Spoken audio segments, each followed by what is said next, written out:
So I was forced to go to China. Mabutit na lang na masabi ko sa inyo to. Then in China, we had a bilateral. I brought along the military man, Anyo, the chief of staff then, and all of them. Lorenzana, Esperon, National Security. In that meeting, I said, cabinet members were there, I want to go to my territory to dig oil. That's the word, I dig. Because that is ours. Ang sabi ni President Xi, well, you know, there's a conflict there. Do you think rather than go there and have a confrontation, not necessarily the great ships, warships, but, you know, a squabble there could lead to something else. So we just became friends. And perhaps we can talk about this, but not an outright precipitate move, because, you said it softly, it can mean trouble. If the trouble comes out from the mouth of a president of a republic, anong magawa mo? So, what did I answer? Well, then maybe, sir, we can talk about this at some other time.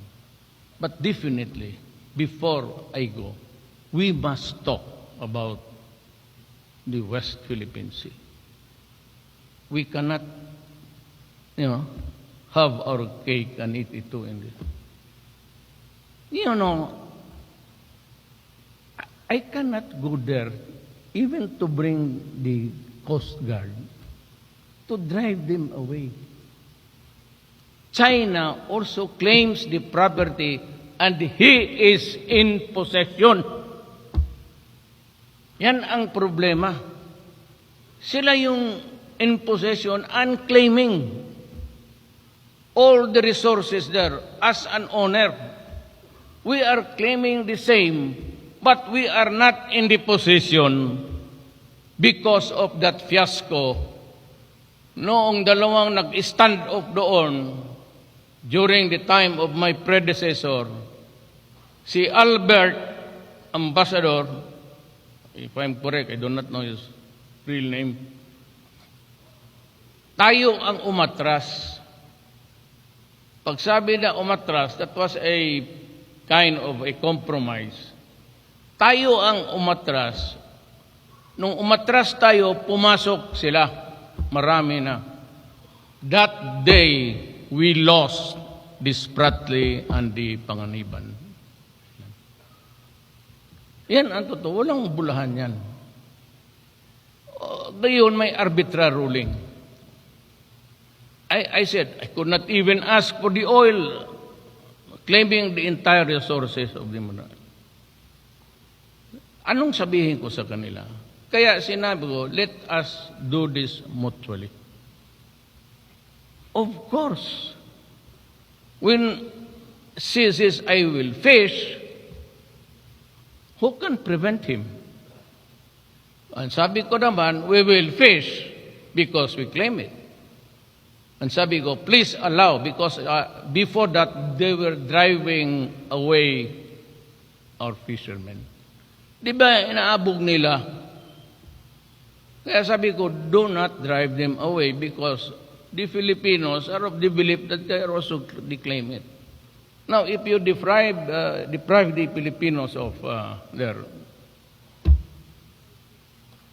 magkagulo talaga yan. And it could lead to one, not really war. I said, we have to, sabi ko, so I said, I allowed. That was on the premise that I own the property. Pero hindi tayo in control of the property. Yan, magsabi sila, of course, I will allow you. Kaya pinabalik. Yung disgrasya, yung pagsabi, a mere incident, legal marine incident. Yan ang ginagamit sa batas. A marine incident happened. Hindi naman sinasabi marine accident.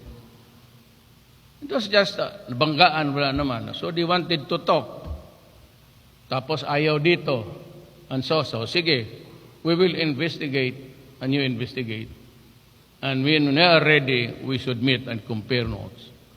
And let us determine who pays for what damage. Ganun lang. Ipadala ko yung Marines ko to drive away the Chinese fishermen. I guarantee you, not one of them will come home alive. Kung ipadala ko yung 5, pati yung frigate ko na bago, yung pinagkaguluhan nila ni Trillanes dyan sa that made Bong a senator, ubos yan. Because there are already guided missiles in that island. And the fastest that they have installed there can reach Manila in 7 minutes. You want war? Alam mo, asaran yan eh. Supladuhan yan. Kung supladuhan lang, umalis ka diyan. Kung ganunan lang, bright ako dyan. Hanggang bunganga lang. Pero kung bunutan na ng baril, pwede siguro. Basta 2 lang. But the problem is, whether we do it in a diplomatic way, there will be heated arguments. Sigurado yan. We do it in a confrontation doon, we try to drive them away, it could lead to a violence.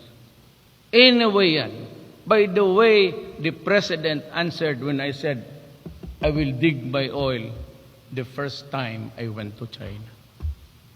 Nakita ko yung tao. So you can more or less draw a profile of his. Please do not do that because there will be trouble. Ano man magawa ko? I go there as the fisheries and besides, I was invoking yung traditional fishing rights. It is in that arbitrary ruling. Ayaw lang ninyo gustong tignan. It is mentioned there that even before countries were in existence, people around an ocean or a lake had already been fishing there for generations. And that is why fishing rights are allowed in the so many cases between Finland and Germany, decided by UNCLOS. UNCLOS is the international law of the seas. UNCLOS is a product of a treaty. That treaty is also a part of our land because we are a signatory. Dito kung basahin lang ninyo yan ng husto, it is there. You might just